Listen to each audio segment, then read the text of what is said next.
Hola, en nuestro programa de hoy nos vamos a ocupar de la combinatoria. Para empezar a introducirnos en el tema, les sugiero que lo hagamos a partir de un problema. Por las tardes, a mí me encanta merendar con pan y manteca. ¿A quién no, cierto? Y como yo vivo a 4 cuadras de la panadería, voy siempre caminando. Pero como voy todos los días, me gusta tomar caminos diferentes. El problema que tengo es que no sé con cuántas alternativas cuento sin caminar de más. ¿Lo resolvemos juntos? Esta es mi casa. Esta es la panadería. Cada uno de los colores muestra un camino distinto que puedo tomar para ir en busca del pan. En total son 6. El número de caminos depende de cómo sea la ubicación de la casa y la panadería. Pueden ser 1, 4 o 6. Hay que tener cuidado con la gráfica. Lo mejor es que sean 6. En ese caso, la gráfica tiene que ser 4 manzanas formando un cuadrado y casa y panadería en vértices opuestos. Situaciones como esta se nos presentan a diario. Por eso, si lográramos encontrar una forma de escribirlas todas con cierta organización, sería muy fácil descubrir todas las combinaciones posibles. La solución a ese problema está dado por la combinatoria, que estudia las diversas formas de realizar agrupaciones con los elementos de un conjunto y la manera de contarlas. Pero antes de entrar en la teoría matemática, te propongo hacer otro problema. ¿De cuántas maneras diferentes se pueden ubicar 5 personas que están sentadas en una fila con 5 asientos? Al regresar, veremos la solución.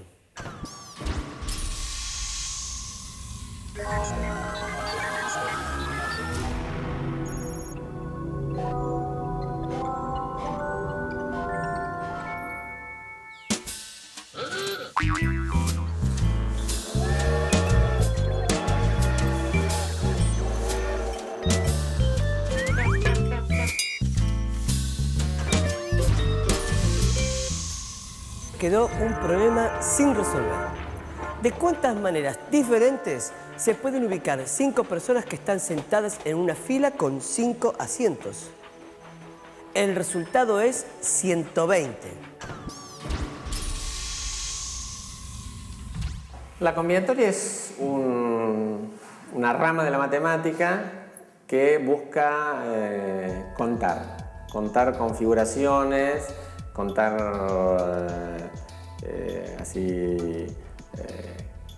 arreglos de cosas, conjuntos de cosas. Y estas cosas pueden ser personas sentadas en la butaca del cine, pueden ser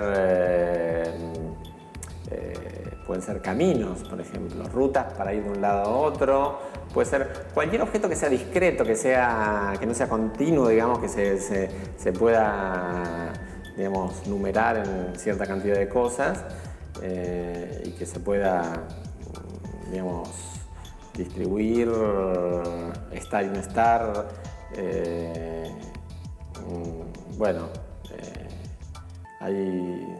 Se aplica a un montón de cosas, a circuitos electrónicos, a tareas que se asignan a máquinas, a computadoras o a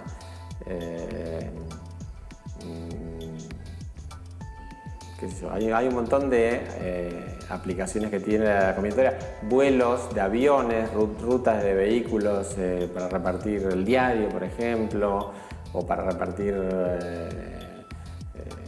qué sé yo, un campo que produce cereales y que después tiene que llevar esos cereales a distintos molinos y bueno, todas esas cosas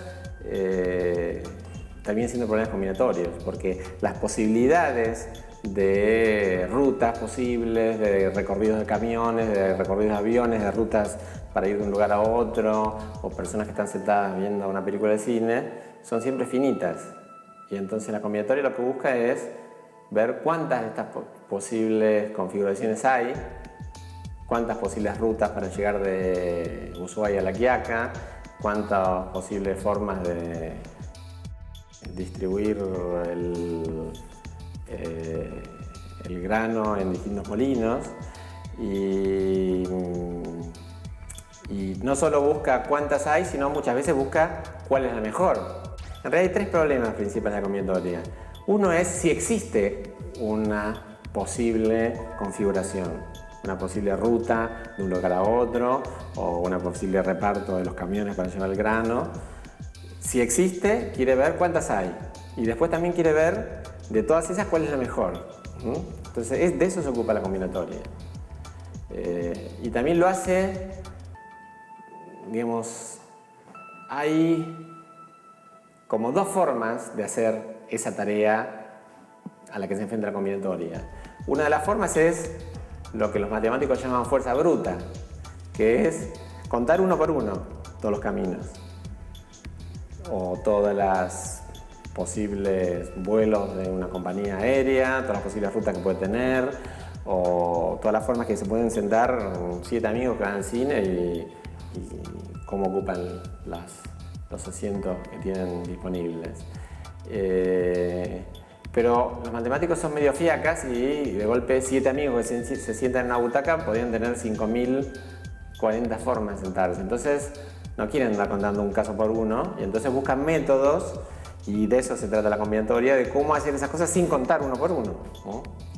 Entonces eso es principalmente el uso de la combinatoria. Pero tiene muchas aplicaciones a problemas industriales, a problemas a problemas que tienen que ver con la economía, ¿no? Porque encontrar la forma más barata de hacer eso, obviamente, es una cosa que tiene que ver con ahorro, ¿no? Entonces la combinatoria en ese sentido es una rama muy útil de la matemática.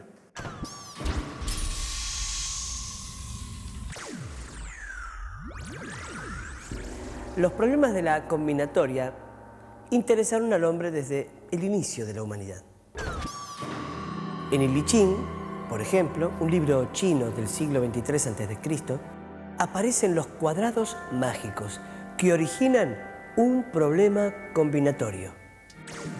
¿Qué es un cuadrado mágico? Es una disposición de números distribuidos en unas casillas dentro del cuadrado de tal modo que los números de todas las diagonales, las filas y las columnas sumen la misma cantidad. En este cuadrado mágico, la suma de las cantidades da 15. ¿Se puede construir un cuadrado mágico de 4 casillas, de 16 o de 25? Ese es un gran problema combinatorio. En el siglo XII surge en la India el interés por la combinatoria. Bhaskara, un matemático hindú del siglo XII, escribió que este tipo de ideas es útil en versificación para hallar las variaciones de los diferentes metros, en música para analizar el esquema de las variaciones musicales, en medicina para hallar las combinaciones posibles de sabores diferentes. Por otra parte, en Europa, el interés por la combinatoria se desarrolló durante la Edad Media debido a la influencia de la cábala. Los judíos españoles fueron grandes cultivadores de la cábala. En 1552, el rabino Moisés Cordonero, de origen andaluz, publicó una obra cabalística en la que presenta un interesante tratamiento de la combinatoria. Finalmente, la combinatoria moderna nace con Blaise Pascal, que fue el creador de la primera máquina de calcular mecánica, y con otro contemporáneo suyo, Godofredo Leibniz, que publica en 1666 una obra a la que denomina Ars Combinatoria.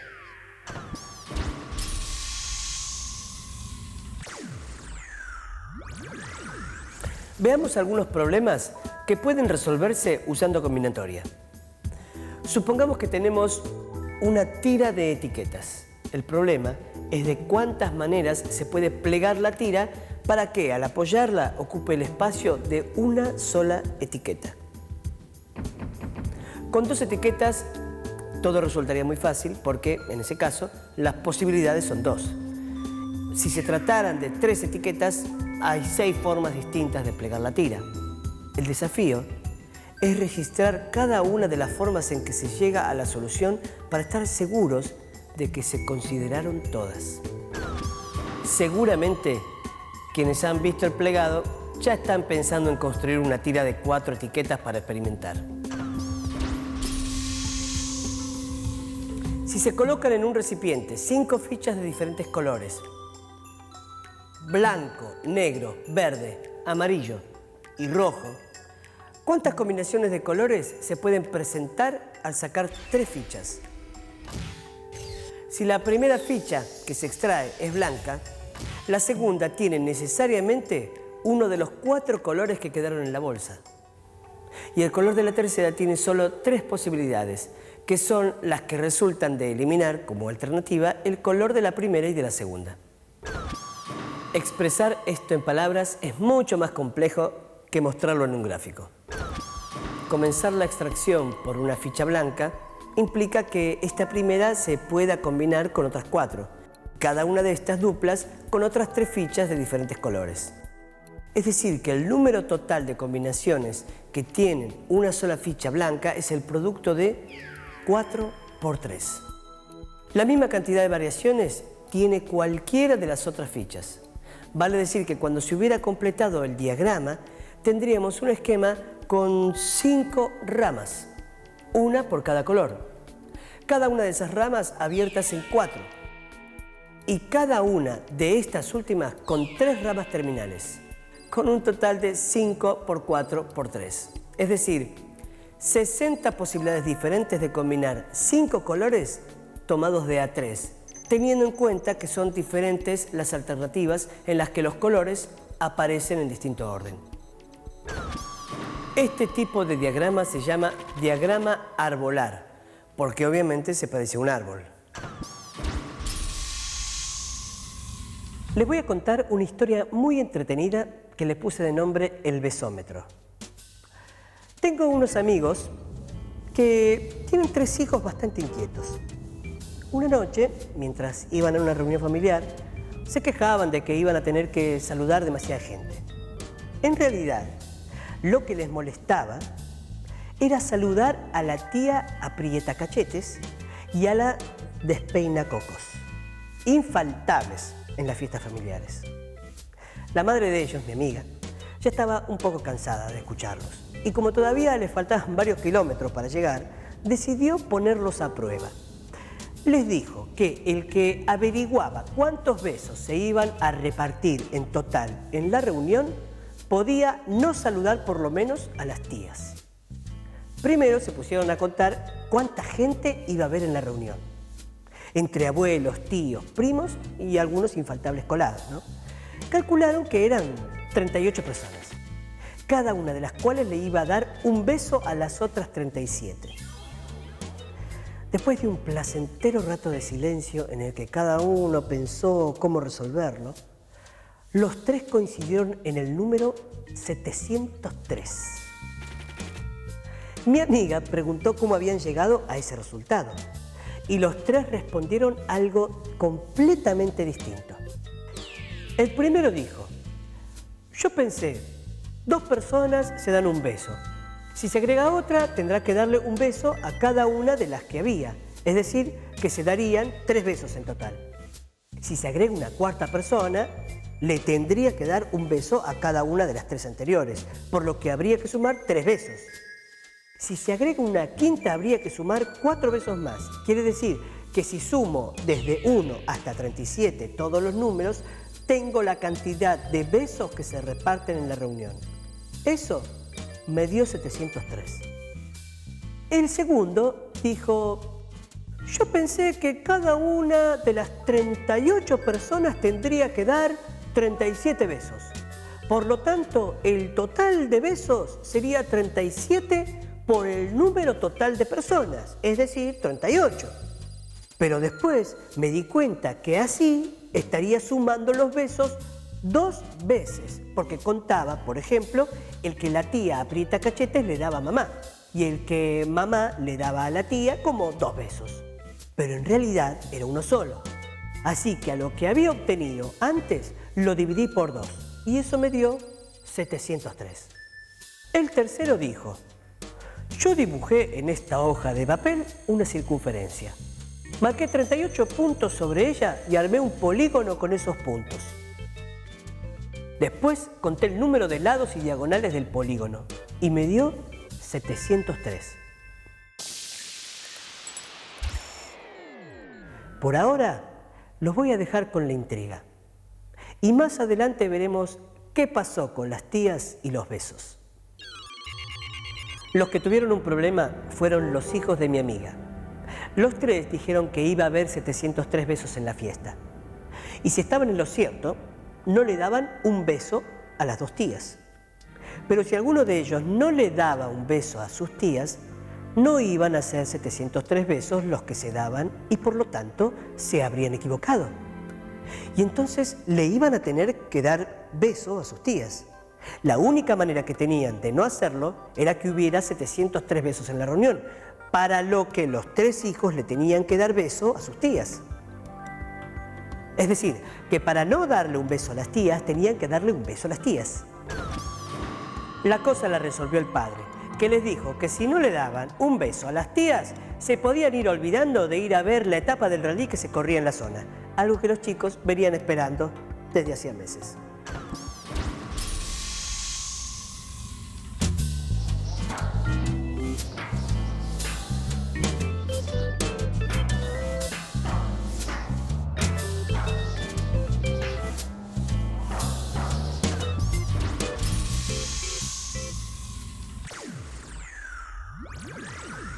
Pensemos en un grupo de 4 escaladores: Andrea, Beatriz, Carlos y Diego.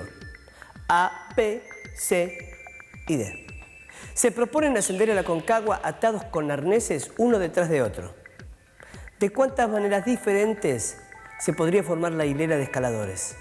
Ojo, no vale decir de muchas. Esta vez podemos utilizar el diagrama arbolar para resolverlo. Si A fuera el primero, el segundo podría ser B, C o D. Supongamos que fuera B. El tercero tendría dos posibilidades, C o D. Y una vez hecha la elección entre ellos, el cuarto quedaría bien determinado.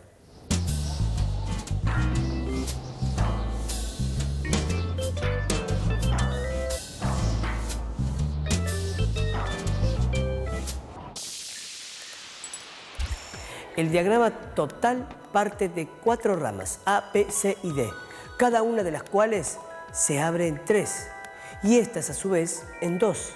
Es decir, que la fila de escaladores se puede formar de 4 por 3 por 2, es decir, de 24 maneras diferentes.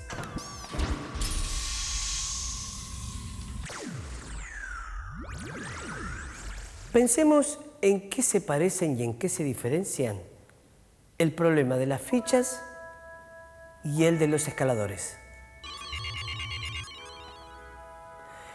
En ambos casos, el uso de diagramas arbolares nos permite asegurar que consideramos todas las soluciones posibles. El control sobre el diseño del diagrama nos facilita el conteo a través de un cálculo multiplicativo sin necesidad de contar uno por uno. La diferencia está en la cantidad de elementos utilizados. En el problema de las fichas, las combinaciones se formaron tomando algunos de los elementos, pero no todos. Mientras que en el de los escaladores, consideramos a todos los elementos del conjunto. No se trata de variaciones, sino de otro tipo de problemas combinatorios. Las permutaciones. La permutación son todas las formas de recorrer, por ejemplo, estas ciudades, o de cómo sentar personas en una fila de sillas, donde primero puedo elegir, digamos, por ejemplo, si yo quiero recorrer 100 puntos donde hacer el agujero en la placa, inicialmente tengo 100 posibilidades. Una vez que agujereé el primer agujero, me quedan 99 por hacer. Entonces tengo 99 posibilidades. ¿Sí? Entonces, bueno, elegí el segundo agujero, me quedan 98. Y así, la cantidad posible de formas de hacer los agujeros es 100 por 99, por 98, por 97, por 96, por 95. Bueno, ese número gigante, pero recontra gigante. Si uno hace la cuenta, es un número que... ni todas las computadoras del mundo, trabajando durante siglos, terminarán de ser todos los casos. En la variación,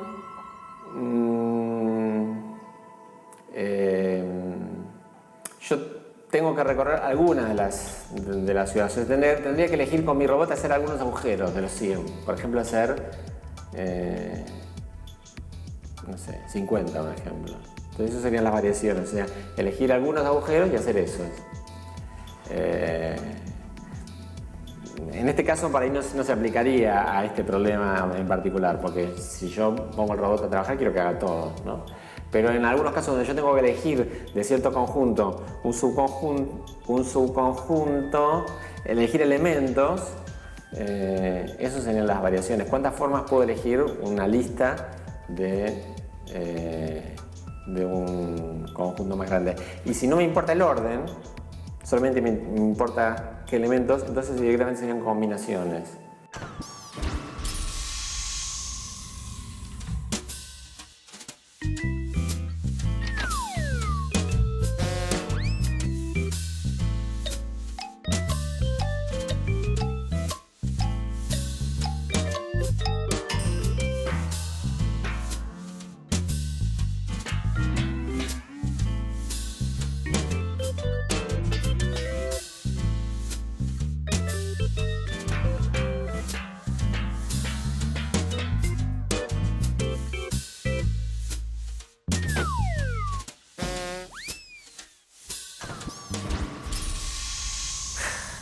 Me pasé toda la tarde ordenando mis camisas en el ropero.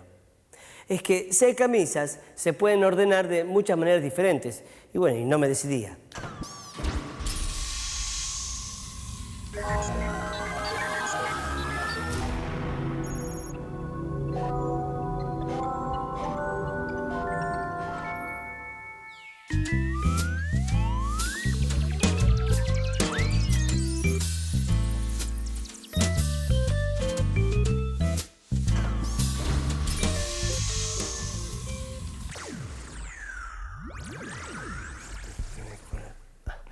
Es hora de develar el misterio. Mis 6 camisas se pueden ordenar en el ropero de 720 maneras diferentes. En la combinatoria existen distintas formas de realizar las agrupaciones, según se repitan los elementos o no, según se puedan tomar todos los elementos de que disponemos o no, según se diferencia o no el orden de colocación de los elementos. Y la manera de contar las alternativas es diferente en cada caso. Por eso es muy importante ver cuál es la alternativa que presenta el problema que se quiere resolver. Aunque no hay recetas mágicas para resolver problemas y hay que ingeniárselas en cada caso, hay algunos consejos que se pueden tener en cuenta al enfrentar un problema. Explorá la situación. Familiarízate con los datos para ver qué relaciones encontrás entre ellos.